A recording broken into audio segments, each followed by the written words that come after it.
এদিকে জলবায়ু তহবিলের আওতায় ভাসমান সবজি চাষ করে সফল হয়েছেন চাঁদপুরের কৃষকরা। সারা বছরই এই পদ্ধতিতে চাষাবাদ করা যায়। রাসায়নিক সার ও কীটনাশক ছাড়া সবজি চাষের এই পরিবেশ বান্ধব পদ্ধতি অনেকেরই নজর কেড়েছে। চাঁদপুর থেকে ইব্রাহিম রনির প্রতিবেদন। খাদ্য নিরাপত্তা নিশ্চিত করতে দেশের ৪২টি উপজেলায় ভাসমান পদ্ধতিতে সবজি চাষ হচ্ছে।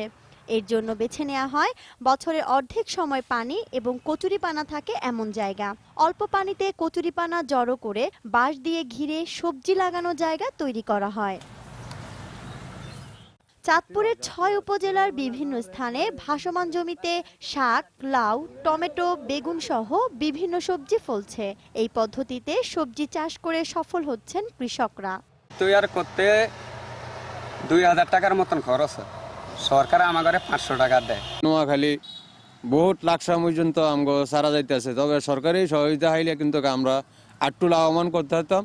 জলবায়ু পরিবর্তনের প্রভাবে দেশের বিভিন্ন অঞ্চলে দেখা দিচ্ছে জলাবদ্ধতা। সেজন্য ভাসমান পদ্ধতিতে সবজি চাষ বাড়ানো দরকার বলে মনে করছেন কৃষিবিদরা।